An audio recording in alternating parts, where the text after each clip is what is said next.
December 30th, 2025. This was the day the Premier League title race got a serious shakeup. We're going to break down exactly how Arsenal laid down a massive marker and finished the year right on top.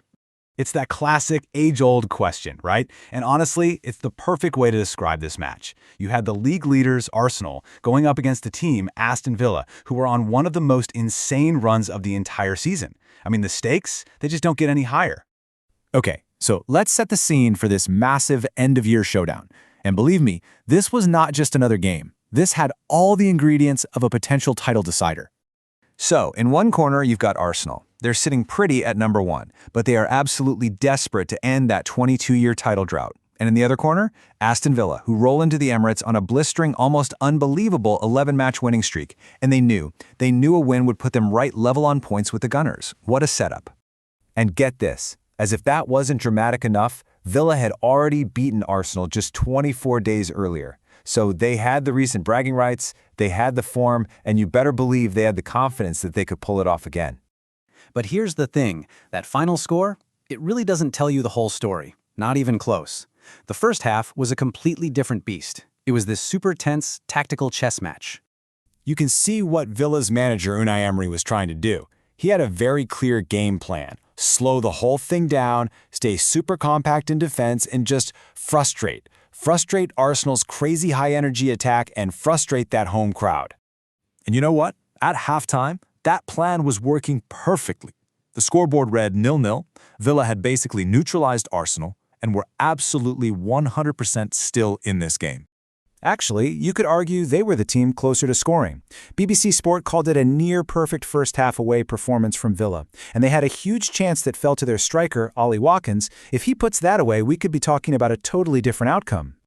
But then came the second half, and wow, it was a completely different story. Whatever Mikel Arteta said in that Arsenal dressing room at halftime, well, it clearly worked. All that tension from the first 45, it just evaporated, and in its place came an absolute unstoppable onslaught from Arsenal. The breakthrough came fast. Just 3 minutes after the restart, Gabriel Magalhães bundles went in, and before Villa even knew what hit them, Martín Zubimendi pokes in a second, and the goals just kept on coming. A rocket from Leandro Trossard, and then a gorgeous curling finish from the substitute Gabriel Jesus to put the icing on the cake. We're talking 4 goals and a crazy 30-minute whirlwind. Now, Villa did manage to grab one back, a late tap-in from Ollie Watkins, but by then the game was long gone. It was purely a consolation goal. So when that final whistle blew, it confirmed a massive 4-1 victory for the Gunners, a scoreline that, if you'd said it at halftime, would have sounded completely impossible.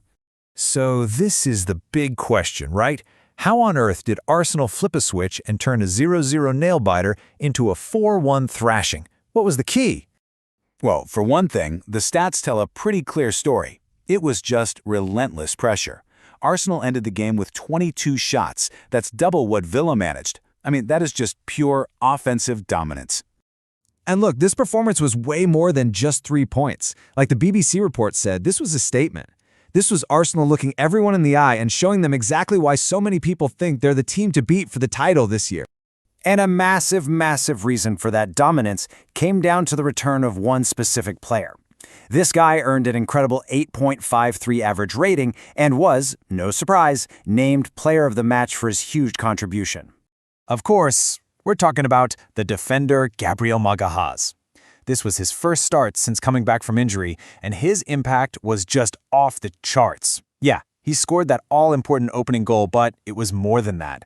His presence just brought this sense of calm to the whole defense. And the stats? Well, they don't lie.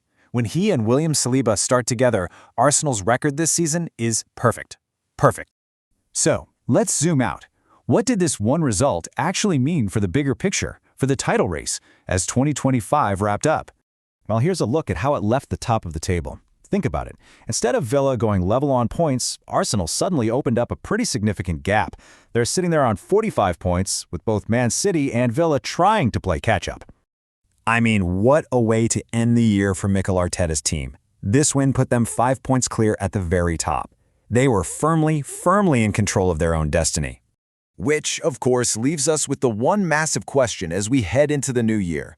After a performance like that against their closest rivals, a performance that showed off both their defensive rock-solidness and their explosive attack, you have to ask, can anyone actually stop this Arsenal team?